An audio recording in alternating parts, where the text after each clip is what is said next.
What's Where are going you on? going? I'm going to LA. Oh, cool. What's been going LA. on lately? Bro, I haven't been to LA in a long time, but what I've been seeing on like social media Yeah, is I'm just seeing like a lot of like I don't tune into drama and stuff on social yeah, media, but what I've noticed is my algorithm, it's showing me like a lot of like fear news, like type of news, yeah, and a lot like there's things involving like schools, there's things involving ICE, there's things involving like Epstein. There's things involving Bitcoin. yeah. There's things involving trading. There's and That's I don't crazy. look at I don't look at like those things. Yeah. Like I was looking at my Instagram interests What? because it shows you on Instagram like Yeah. your like what you're tuning into like your interests, right?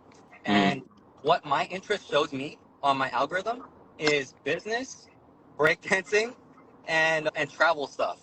Yeah. So yeah, so what's interesting for me, like being like seeing all these news, like the halftime show, cultural references, Yeah. like relationship stuff, like people cheating on other people, like reasons why that happens, like all that Yeah. stuff is being shown to my out, like to me, my feed when I don't On look the at that stuff. algorithm? Yeah.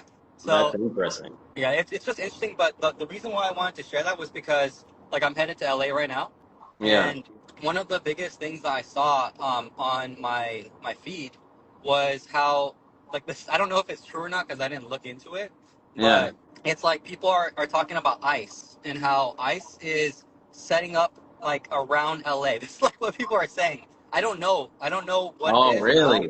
Yeah, I don't know what it is about. I don't know if it's true or not. I have no idea, but I'm just trying to pay attention now because it's like everything in terms of like the history, like everything rises and falls on leadership, but everything Uh-huh. also like every nation or country has broken from within, right? Yeah. So based on history. So for me, like as an American citizen, as someone that is living in the United States, that's something that I'm looking at. I'm like, what is that Yeah. pattern? What do I as an individual, what should I do? What should I be doing to protect my family, to protect our future, Yeah. to, see like what moves do I gotta make. So Yeah. yeah, it's just interesting, That's but kind of wild. It's crazy that you say that too, because I've had like stuff appear like on my feed too, and I would always be like, man, like why this stuff on my feed? It's always like stuff that try to get you into like a fear type of mentality, and it's just like, yo, why is this stuff on there? But yeah, I mean, even if you don't interact with it, like it's almost like the algorithm of I've read somewhere like the algorithm, it's trained to pull you in pretty much. It's like it's trained on what it thinks that you're gonna interact with the most, and people interact with things that are like controversial or make them angry or they feel like polarized about or so it's like man, they shouldn't be doing that. Like what's going on? bro, that's such a good perspective and also like insight because that's true. It's like it's triggering. And so like if it's triggering then it brings attention to not only the platform but Yeah, also like a lived experience. yeah. And you think about it too. So as like I've heard people talk about like what's the like contribution or the effect on overall effect on society. Like let's say you have a platform like that, right? You Hmm. want obviously you as a company you want to increase like retention on your platform. You want more people to be on there. But then what's the overall effect of um like on the society where the thing that gets people to interact the most is like all this like polarizing stuff. And so you're getting people to be polarized, but it benefits your platform, but does it benefit society overall?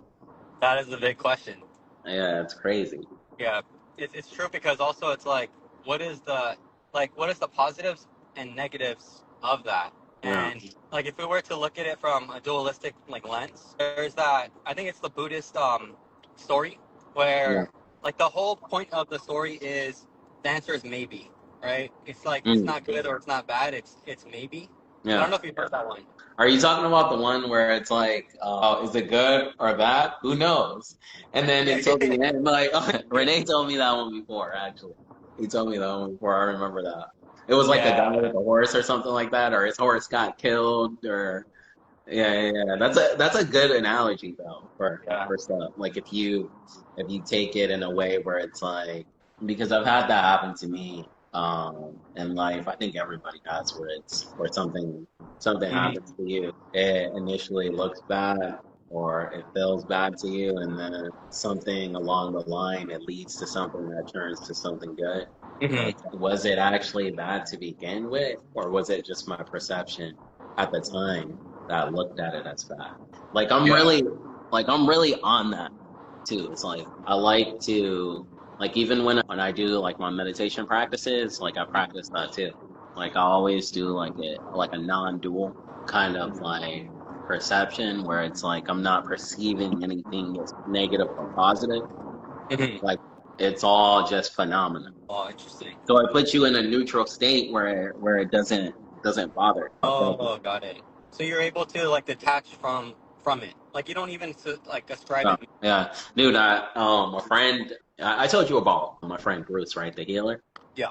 So, you know, he was like raised in China since he was a kid to be a healer. And he's really good. Like he's legit. Um, he was working on one of the Buddhist monks at the temple in Azusa. So he was saying like he was doing like a it was like a hip adjustment on him. And Hmm. while he was doing this hip adjustment, he was saying like normally when he does this to people, like people are screaming in agonizing pain. They're screaming. Like I've gone to him for certain stuff too, and like it's painful. And I've taken other people there, dude, you'll hear them screaming from the room. But when he whatever his does, what he does, his technique is really powerful. Like you always see like results from it. But anyways, when he worked on this monk and he was working on his hit, Hmm. the monk didn't react. He had no reaction. He didn't. He wasn't grimacing in pain. So my friend Bruce asked him like are you feeling this? And he just responded, I feel it. Yeah. And he was like, does it hurt? And he's like, it hurts. He was like, why aren't you reacting to it? He was like, there's no need to pay it any attention. He Wow. just acts like it was nothing to it, bro. So it's like I think like when you are in that neutral state, like you could do like crazy, stuff like even like eliminate. Like I don't think it was that he eliminated the pain, but I think like what I think is happening is they're not labeling it. You're not perceiving it as pain, and you're Hmm. looking at it as phenomena. You know what movie scene like calls out to me from that? I kind of thought Dune. Remember when he put his hand in the box? Oh, in which one was In that? Dune? It's Dune, right? The Oh, in movie. Dune. Yeah, yeah, Yeah, Dune. Yes. yeah. So when he put his hand in the box, like you notice like when he has his hand in there, he's in agonizing pain at first, and he's just like reacting all crazy. Yeah. And so after a while, like you notice his composure changes all of a sudden. Like it's almost like he rises above the pain. So I think like in my perception, like what I was seeing there was like he he was able to rise beyond the pain. Like in my meditation, sometimes when I'm meditating, like I'll feel like leg pain, and sometimes I'll sit there just to test how long I can endure the pain. And so the best method I've ever come up with to endure the pain is basically what I was just saying. It's like instead of me labeling it as pain, I just go into the meditation and just label it as phenomena.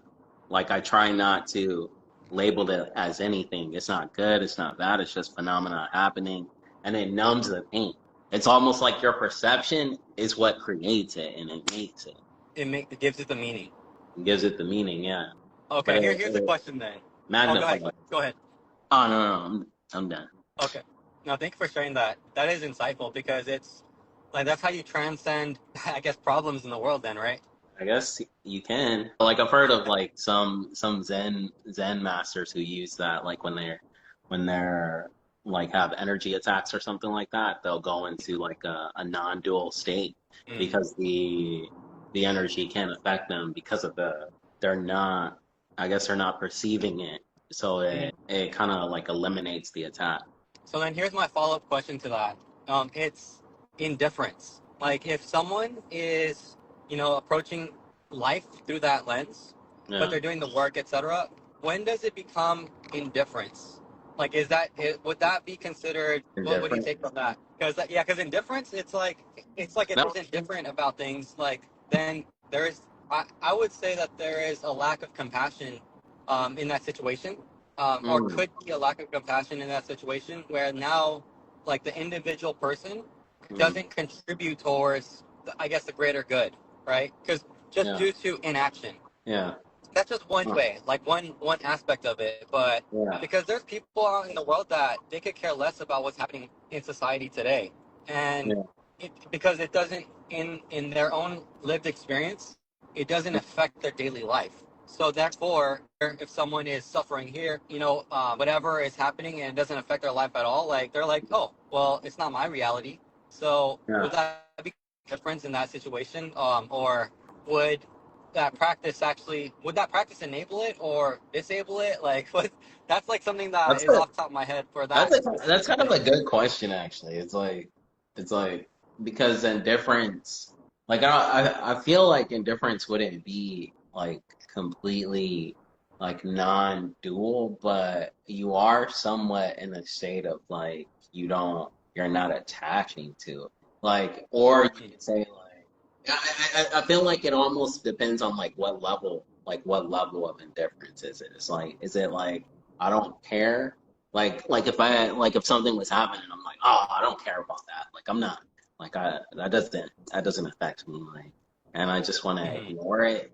Or it's just like indifference. Like I don't have any like emotional pull either way to it, and it's just like then I think that's like almost like a different level. It's like because you're not really like pushing away or going towards it. It's almost just like you're completely neutral too. Yeah, but Yeah. then it's like, how does that contribute to society as a whole? Then, like, if now, Yeah. like, let's say, like, that's one individual, but now Yeah. multiply by 100, by 1,000, by Mm. 10,000, by 100,000, a Or million people maybe now feeling all indifferent, even at like different levels. Then, yeah. like, how do we impact the world? How does that affect society as a whole?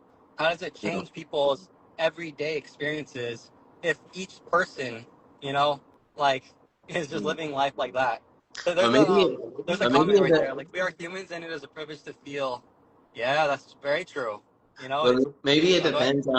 maybe it depends on what you're indifferent about. Maybe some things it's good to be indifferent about, Mhm. and then other things maybe not. Like some things you may not want to contribute energy to it just because it may be feeding the wrong energy.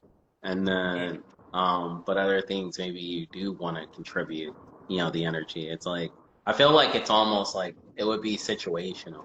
Almost like indifference, I don't think necessarily in and of itself is always a bad thing. Like I think sometimes it could be like you just consciously like I'm gonna preserve my energy not to feed into whatever's happening. Yeah. So then, what are the tools that you would give someone if like they're navigating that? Because it's, like there's that one quote where when the student is ready, the teacher appears. Mm, But when the student is not ready, the teacher disappears. And with the hero's journey too, right? Like yeah, there's a call to adventure. So like something traumatic or tragic or triggering happens, or it incites like a decision, right? Thinking, awareness. And then from yeah, there, it's like, well, what path do you take? Because there's always a fork in the road. There's two yeah, doors that open up. Which one do you choose? So how do you decide which path is truly meant for you? Um, Obviously, there's going to be mistakes because that's life. yeah. But at the same time, it's like society as a whole is kind of like becoming more conscious. So when it comes to like these type of decisions, like what tools would you like share, or what has helped you then in this path? You mean like in terms of like direction as far as um like beliefs in society or what? Like, let's say, for example, like there was a story that you shared with me like a long time ago Mm, where your life was actually at risk. And mm, at that time, you were, I guess you had a belief system for a specific religion, right? And then Uh, through this experience, you actually, like, because you had a lived experience, you mm, actually, and your life was literally at risk, you actually mm, had to make a decision to change the outcome of your life. And because mm. you did that, like we're brothers. Like, because Yeah. you did that, we're brothers today. It's like that. True, that's true. That's true. I think in that sense, it's like, especially in today's society, it's like you do, because there is so many information streams and there's so much competition for your attention, for your belief, for your mind. Like you're almost constantly being programmed by other forces, other energies, like other influences. You're always like more and more being promoted to, and like people don't realize like the collective effect of all of this happening like constantly.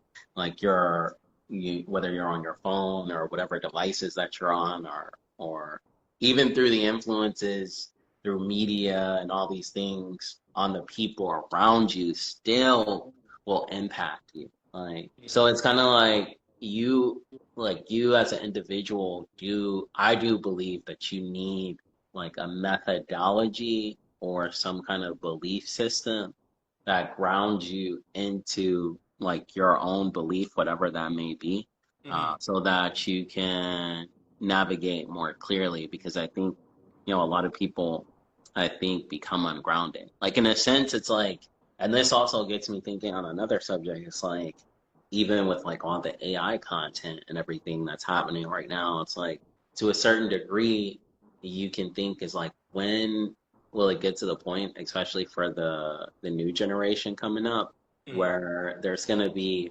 more AI content, more the ability to actually replicate things that aren't really reality, but make it look real. Hmm. It's going to get better and better.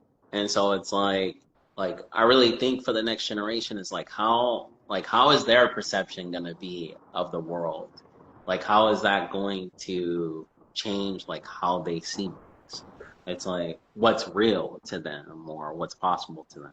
Yeah, that's challenging because it's like perception creates reality. Yep, that's true. That's true. Yeah, so That's whether it's true. like, yeah, because even like with AI, for example, like there's a bunch like AI because I do business, so I see like a lot of AI stuff I'm like studying, researching. But Hmm. one thing I've noticed just for myself is when I'm watching like a clip on social media or a reel, and it's AI used, like it's AI generated. Like Yeah. to me, the mind, because if I'm not consciously thinking, but the mind immediately is like, oh, that was real, and then then I'm like, wait, that was not real, right? Like Dude, I call, bro, it's so that happens crazy. to me too. Like I see stuff all the time where I'm just like now all the time, like anytime people send me anything or clips or anything, I'm always like, is this real or is this AI? Yeah. You know, it's funny. I tell people like I used to, like, especially years ago, growing up as a kid, like I used to be super interested in UFOs and stuff like that. And so I would always look at, I still do once in a while, look at UFO videos and all the different videos and stuff. And be like, bro, that's real, bro. I can tell that's real. But now since AI's come, I feel like it's ruined that whole thing. So it's like now you can you can replicate anything with AI. Anything I see now, that's AI. It's Yeah. AI. No, it's true. It's true. But then it goes back to your point, though. It's like, because the next generation, like the generations like after us, like the children, for example, like how does this now affect them, their perception of reality? And also, it's like they're growing up with different rules in a sense now.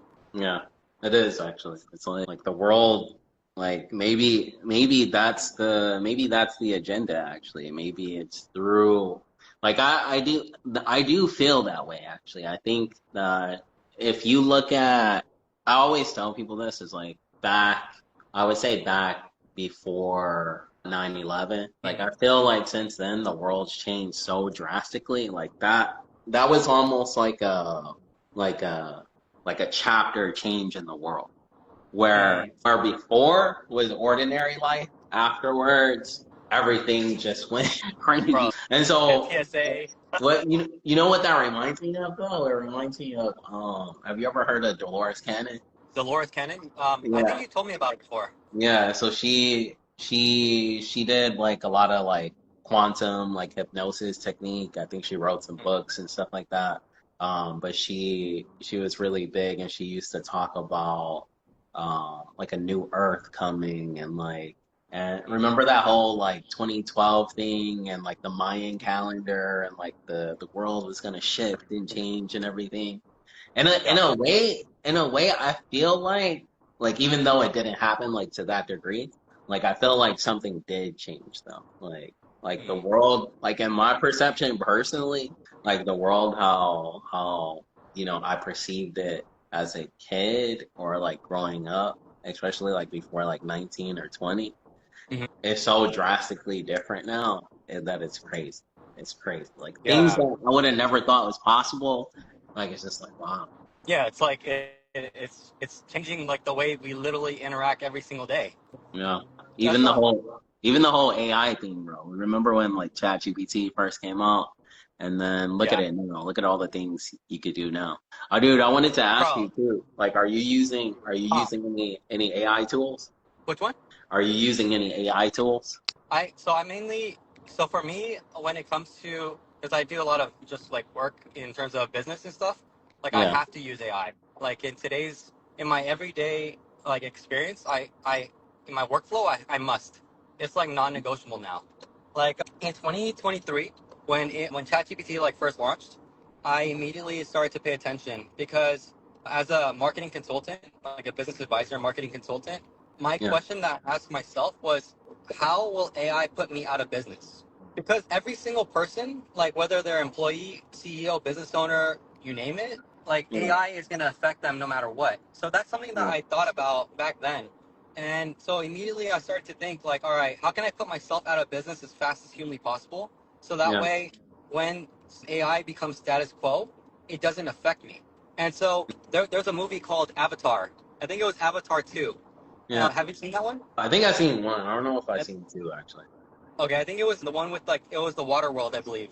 But but the only thing I took away from that movie was at the very end. So sorry for people who are watching and you haven't seen it yet. I'm gonna spoil it real quick. I'm not gonna really spoil it, but at the very end of the movie, in the very last like climactic scene, there was one quote that stood out to me in the entire Yeah. movie, and it said, "If you can't get out of it, you must get into it." And so Oh. so for me, like I watched that movie, I learned about AI, and then I'm like, oh my gosh, like I can simulate that we're not gonna get out of AI. There's no Mm. future where AI does not exist in in our life. So therefore, my question to myself was, or the quote that came to me was, if I can't get out of AI, then I must get into AI. And so I Mm. changed my entire infrastructure for my consulting business Yeah. to make AI the infrastructure and the center. What's the Oh, way of water? Yeah, interesting. that's the one. So yeah, and so from now, like every single day, my everyday workflows in my business literally revolves around AI. I have to use AI. Oh. Yeah, even like to like I have my private clients and I give them access to my AI, like some of my Yeah. AIs, and they've been using it in their own businesses, and it's been helping them. Mm. Mm. I've heard people like creating like a chat bot specifically with the data from their business. So it literally knows your business better than you do. So you can Yeah, ask it questions and like it's trained on all the data. So you're like, oh, like what should we do for marketing here? And it'll tell you like a response. But yeah, have you heard of Claude bot? yeah. I have. Yeah. Yeah, yeah. Like a lot of people are using that, saying like you could do like a lot of crazy automations with it too. Bro, it's crazy. Like when I had like the auto shop, like the local business, we have obviously I had employees, right? And Yeah. at that time, like I was trying to think like, all right, how can I train my employees to use AI? And what I realized was it's really based on the individual person because like if some because here's like the reason why I bring this up is because I do believe that AI will replace jobs because it already has in other countries. Yeah, And that like makes sense. it's scary because like the truth is that when it comes to like capitalism and money, because money controls the world, right? At least Mm, like one aspect of it, in my opinion, or from my experience at least. And when it comes to like like a job, for example, right? People's like lives are like on the line, especially if they don't have any income, right? But yeah. the thing is that it goes back to like the individual person because if they don't, if an employee, like I've been an employee, so if I was not doing my best in my job for the company I work for, the boss, the manager, whoever, like I'm on the line. You know what I mean? So for me, like in my own perspective, I'm like, well, I always do my best. I'm gonna do my best regardless if I'm getting paid $8 an hour, if I'm getting paid $10 an hour, $15 an hour, $20 an hour, whatever. And for me, like if I just do my best, then that means that, whatever happens, like I should be okay. But the Yeah. reality is that it's not. It's because I didn't understand the financial level of it, where it's like just because an employee does their best does not mean that they're invaluable to a company. And Oh now, yeah, that's true. yeah, And because yeah, go ahead. yeah, though, I mean, if they find something to do it, most companies, like especially in America, if they find something that does it more efficiently, Yeah, they're just gonna make a financial decision and just be like, boom. they're on the chopping block. Yeah, Yeah. that's why for me, like in my old business, my brick and mortar business, one of my values, like my value, because everything rises and falls in leadership, right? I truly believe that. And so, Yeah. and leadership is every individual person in humanity, in society. That's my belief. Because every single person is an influence to someone else, whether it's positive or negative, whether it's good or bad, whatever that is. Like, I don't care. Like, the truth is, for me, is everything rises and falls in leadership. And so, as individuals in society, all countries, this is like I'm talking about all countries, because everyone's a human being, Yeah. right? Everyone is a leader at one aspect or another in their life. And the Yeah. thing is that like for me as a business owner, like I have employees, I have payroll, I have families I'm taking care of, right? When I had the business. Well, one of the values that I had for that business was people over profit. And Yeah. I'm a small business. That business was Yeah. not making more than like let's just call it seven figures. Okay, it was very low seven figures. That means that if we didn't make payroll for a certain month, then what I'm thinking about and what I'm stressing about is, wow, then that means that I can't pay or provide for another family, right? Yeah. So in that situation, because it's happened, then I would not take a paycheck as the boss, as the CEO, or as not as the CEO, but as the owner. I would not take a paycheck simply because I care more about the people in my company versus my own stuff, and I Yeah. have a family. I have to Yeah. take care of myself. So then, yeah, so but the thing is, like, it doesn't matter. Like, the truth is, it doesn't matter because, Well, well, most companies don't think like you. yeah, It's like I think like that too, where it's like people over profit. Like at what point does a corporation or even the laws of a society stop serving people? It's like at a yeah, certain point, like the corporation gets so big and it's like it's now it's just a machine to create profits. It's like faster profits, better profits. Like I'll be damned people, like the people who've been working there for 20 years or whatever. It's like you see all these stories. Like I've seen stories like that where, a mm, person will work at the company for this many years and, something happens to them and they just cut them loose like nothing to it. And so it's yeah. like, but I've heard a story about in Japan. I'm not sure if this was like a Pacific company or like this is like their society, but in I guess certain parts of Japan, like they will like the last thing they want to do is to cut the employees because it has something to do with like the face of the company. It's like in their society, it reflects badly on the company if you're not taking care of the employees. Like I feel like Mm. man, if we had that type of thinking here in the West, that would be a lot better. Oh, I see what you're saying. Yeah, I think that's true though. But the question is like, can the company like financially, realistically, like do that, right? Because that's Mm, like the part that like kind of gets it's like hidden. It's like if you yeah, don't know, you don't know, right? And that's why like it's very interesting. Like I'm reading the comments right now. Like yeah, you're right though. It's like an Asian has a very different mindset. yeah, But I think like as a caveat for that statement, because I do believe that's true. But it's definitely true in my lived experience, right? Because I've known other Asians as well who like they didn't do that, right? yeah, And my question to them would be like, well, why did you not do that then? Because that's the right thing to do. In my perspective, that is the yeah, right thing to do. But yeah, other people, like they had some type of experience in their own life where they're like, well, I don't do that because X, Y, and Z, right? So yeah. it's just Yeah, so then it comes down again to like the lived experience of that one specific individual who is, in Mm, my opinion, considered a leader. And then from there, it's like, well, what do you do in that situation? Like, what did you go through in your life that you had a set rule or a set belief system where you did mm, not adopt that same mindset that I have, for example, right? mm. Yeah, Maybe yeah. maybe some of those people, I think in some circumstances, consider it like necessity or survival. Like maybe to a certain degree, like society is set up like the conditions in which the field that we play on, people feel the need to survive so desperately that a lot of times it's like really cutthroat. Like business is very cutthroat in Hmm. the United States. You know, it's profit over people. It's like I heard a story. I think it's the company Arizona. You know the Arizona drinks. Yeah. They were featured because I guess after COVID, a lot of companies were raising their prices and all these things. But Arizona, they decided like not to raise their prices. They've been keeping their prices the same for years. And I guess someone asked them like, "How come you guys aren't raising your prices?" And the CEO was like, "There's no need to. Like, it's a Mm-hmm. good product. It's like people can afford it. Like, I'm not looking to gouge people, but not everyone thinks like that." And maybe he's not in a survival like mode, but some people get in this like survival mode where it's just like, it's you or me. It's like, Mm-hmm. I gotta, like, our company has to thrive. Our company has to make another $1 billion this year. Like, it's crazy. Yeah, like it's just, I guess that's business right there, right? But it goes back down to like the individual though. Like who's the Mhm. leader? Like who's on the board? What type of culture does that company like embody and have?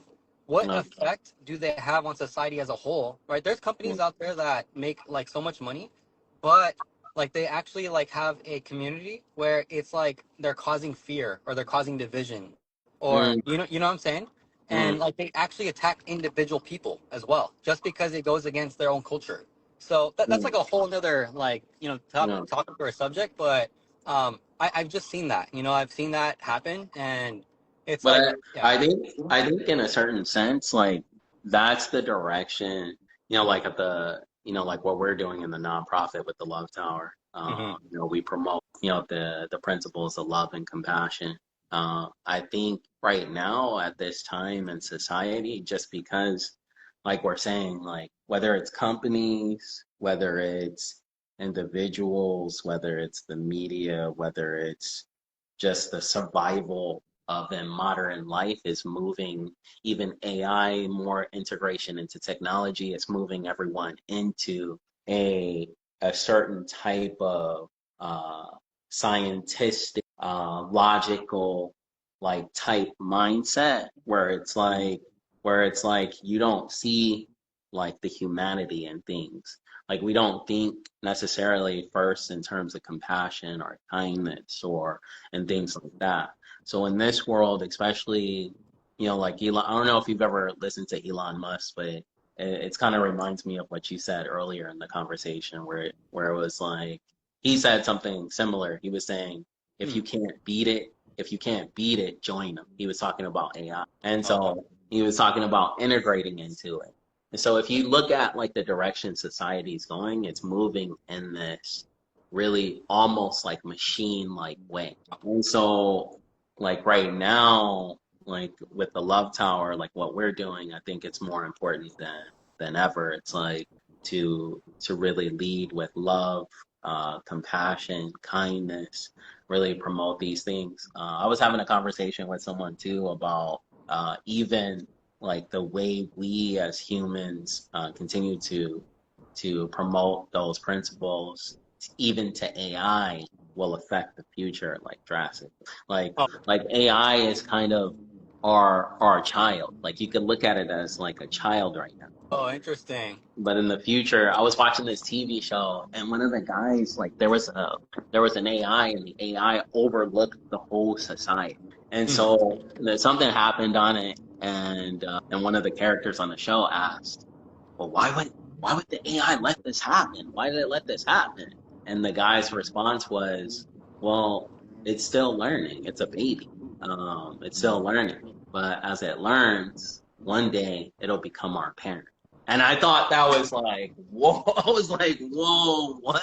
I was like, whoa, that's wild to think of, actually. But I think in that is there's some truth in that. It's like, so depending on what we promote to it and teach it, what it sees from us, just like a child, is like Mm.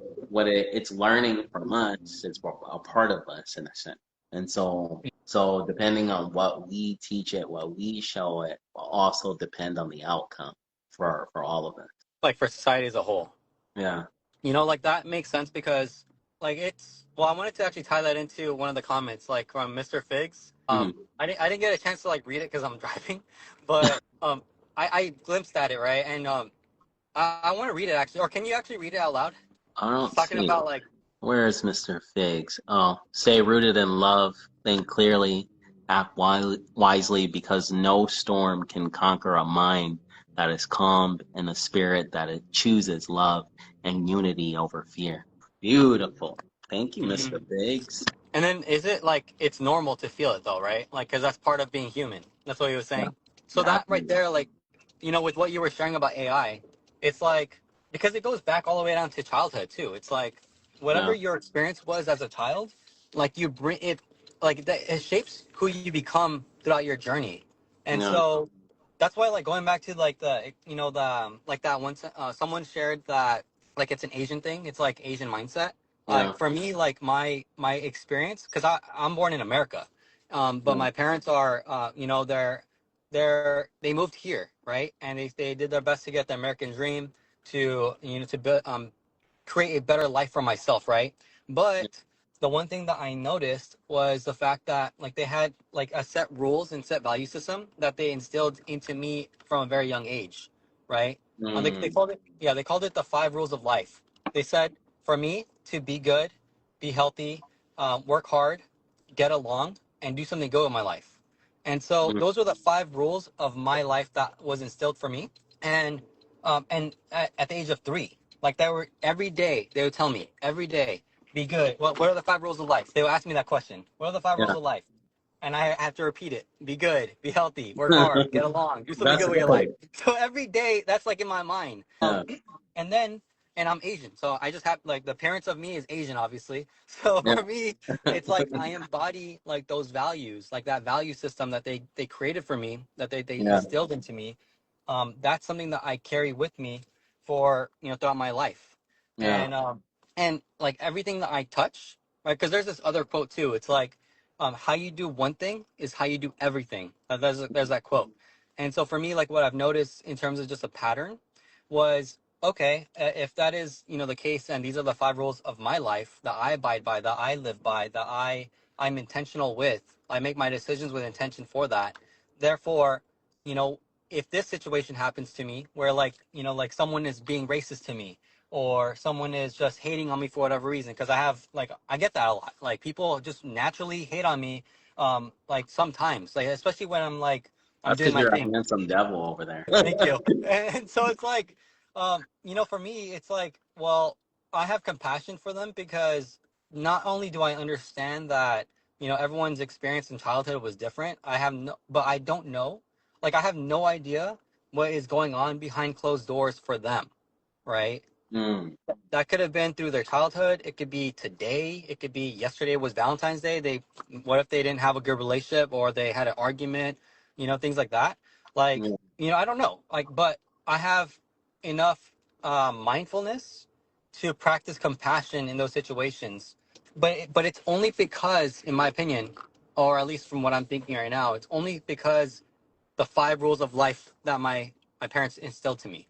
Mm. Back to my yeah, it goes back to my childhood. It's like the mindset that I was instilled with, and so it's like now as a leader, as like or a leader or CEO, like how does the culture that I'm creating in my organization affect each individual that touches it, right? Mm. It's there's just so many layers to it, but it's like at the end of the day I can only do so much, right? Yeah. I'm only one individual. I think that we really do need more people. We need, like they say, the more the merrier. We need more Yeah. people, more helping hands, more hands on deck. more people that actually come from a place of like compassion, kindness, philanthropy, rooted in love, like how Mr. Figs was saying, right? Like we need more human beings that actually care enough to do Yeah, something, to take action, exactly. to be the change. So, but now it's like, how do we get those people, or how do we attract them? What do we Mm, have to do as the Love Tower to mm, showcase and share and demonstrate that this is what we stand for? Like this yeah, is what we're about. That is the mission. Like yeah. the for everyone who I doesn't think know. Oh, go ahead. I think. Oh, go ahead. Go ahead.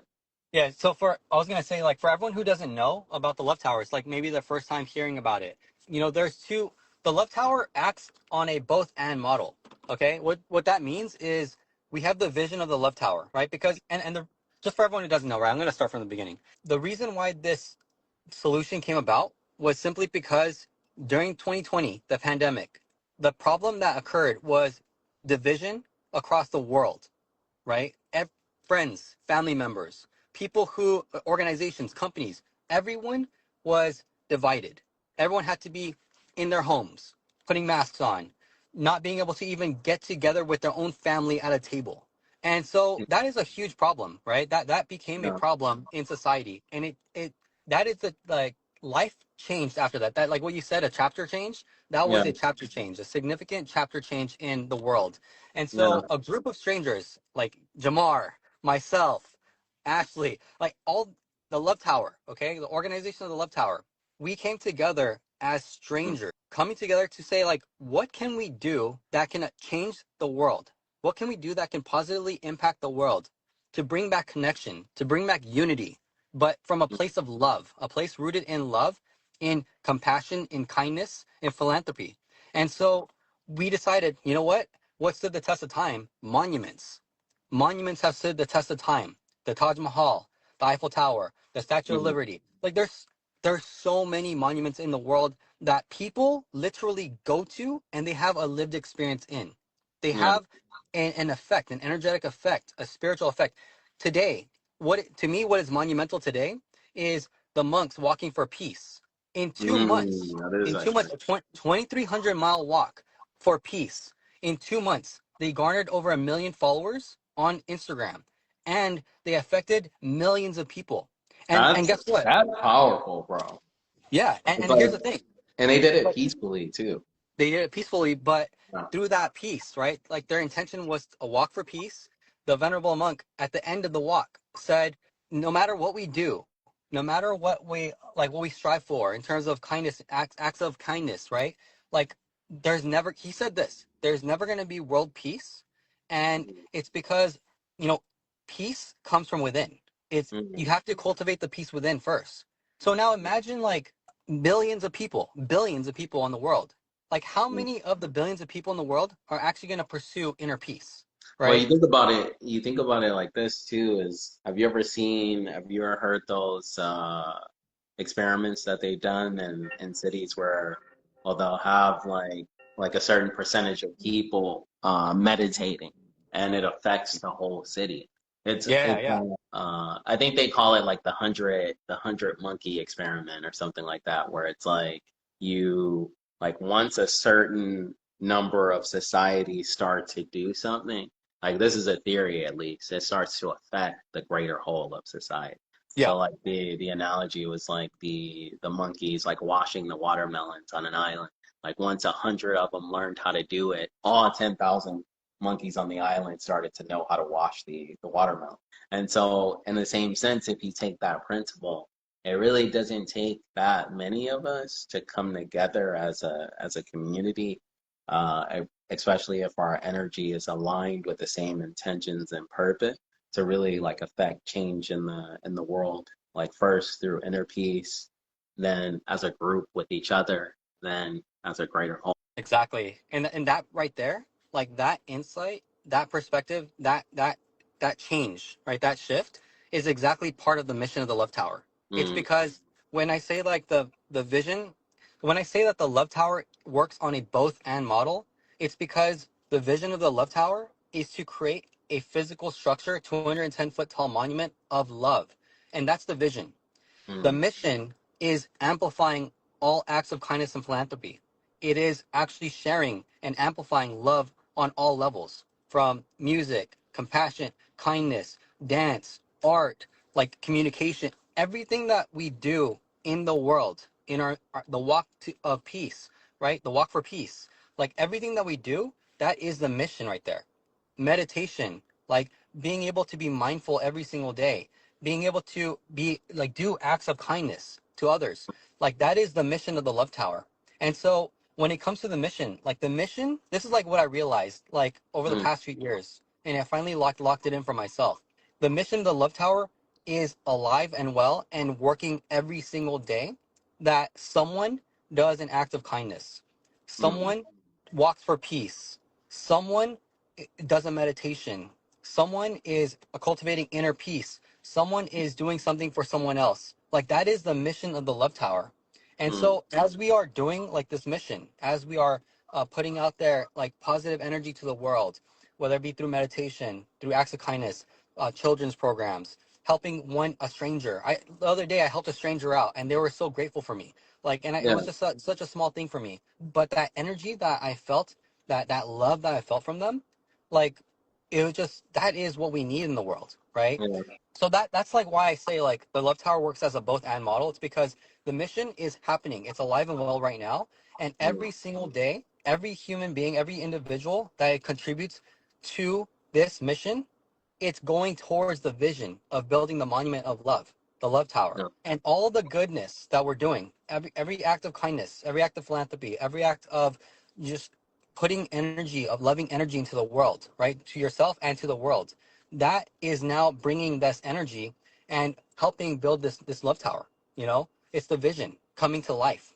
yeah, So that's like, for me, like that was one of the reasons why it just locked it in for me. It was like the yeah, vision is alive and well, the mission is already happening, right? It's, and now like the, obviously like the monetary value of it will come with time, but mm, we need to first and foremost like impact people every single day through what we're already doing. yeah. And if we can get more people to understand and to also like uh, do that for themselves in their life, in their own families, in their Yeah. communities, in their societies, organizations, What etc. what you just said kind of reminds me. It's like you if you think about it, we each are symbols of love and compassion. So in a sense, like in a micro sense, we are all individual love town, Yeah, building towards, building this symbol of love. But through it, we embody it. We become the embodiment of it, and that it can be, a physical reminder for the rest of the world as well. And then exactly. like as we in our day-to-day lives, we stay, centered and the symbol of and the embodiment of that as well. Exactly. And that's right. That's the vision right there. Like you said it right there. Like that is the vision. That is literally what the Love Tower, the physical monument of the Love Tower will symbolize. Because now, like when the Love Tower comes, like when it manifests into reality, like people can actually visit, they can touch it, they can be there, they can experience it. It's because throughout the entire process of this mission, like other people's lives have been affected in a positive way like that. Other people's lives have been, they benefited from this movement, from this Yeah, mission. that's It's true. literally changed their lived experience throughout the entire process. Like and so like a testament to this, like what's relevant today, right, is the Walk for Peace, for example. Mm, Millions of people, millions, literally like on the news, etc., on the social media, millions of people's lives have literally been affected positively, emotionally, mentally, spiritually, simply because of a mission of peace, right? yeah, Now that this mission of peace, the Walk for Peace, has ended its chapter, what do we do? You know, how do people, everyday people who've benefited from that mission, how do they continue continue that on. practice on? Exactly. Mhm, Right? Because for that sure. shows people that if you just look at the commentary, it shows people that people are tired. They're sick and tired of the chaos. They're sick and tired of Mhm, the division. They're sick and tired of the stress, the frustration, like the cultural conflicts, the all the things that are happening in the world today, like the fear. Like they're yeah, sick and tired of it. And so a walk for peace, people are literally crying, right? They're literally crying. They're saying that's like this amazing, is man. what the world, this is what the world needs. That's what they're Mhm. saying. The Love Yeah. Tower, we are literally doing that. We're part of that. We're contributing towards that greater good for society. So now, and we're doing it every single day. And That yeah, that goes to what we were saying earlier. It's just like, like society changing, so much going into a different direction. It's almost like we have to act as a counterbalance to bring things back into like an alignment. If we see it going so far off in this direction, like we as individuals, as the Love Tower, as the organization, we have to act as a counterbalance and find the people who are, aligned with that energy. yeah, Even in this like time period, it's the crazy thing is like in this time period is how hard is it, to move with a message of love. Like you would think that it would be easy, but it's actually not. yeah. It's not. It's Yeah. like at least our in our experiences it hasn't not been easy. But yeah, it's just it's like what you said before. It's like there's always a cost. Like nothing is free in life. There's always a cost, Yeah. right? And it's like depending on what that cost is. Like, are you willing to pay the price, right? Exactly, exactly. Yeah. I like what Mr. Fig said. Like, paper promises or man made systems can fail. Human value cannot.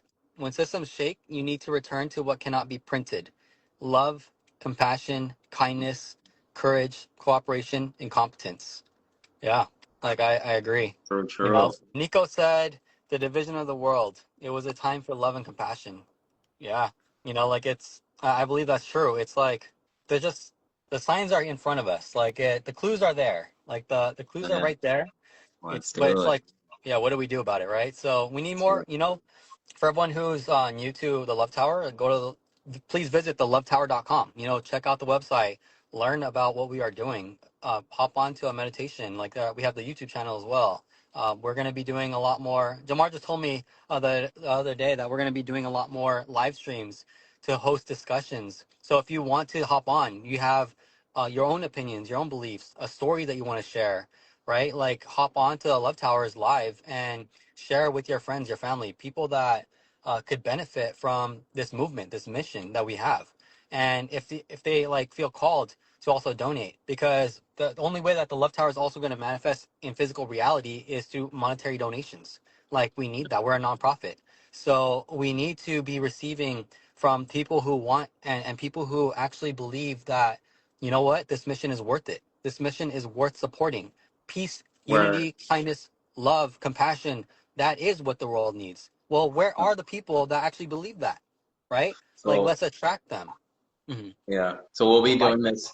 We'll be doing these discussions on Wednesdays and Sundays. Wednesdays at 6 p.m. and Sundays at same time, 11 p.m. 11 a.m. Okay, okay. No. What's like? I gotta go right now. But what's one call to action? Or yeah, what's I want to do a call to action. Like what from our discussion today? Because I know we went all over the place. But what Mm, is one? I guess two questions. Okay, one question would be, what is something like a topic that other people like would want to learn about or would want to like mm, see more light on, like get more attention on, how, mm. like host more discussions on. Like that's a question for the audience, right? Like Yeah. if you like in the future we're gonna probably post this as a replay, etc. But post in the comments below, like what is a topic that the Love Tower should highlight.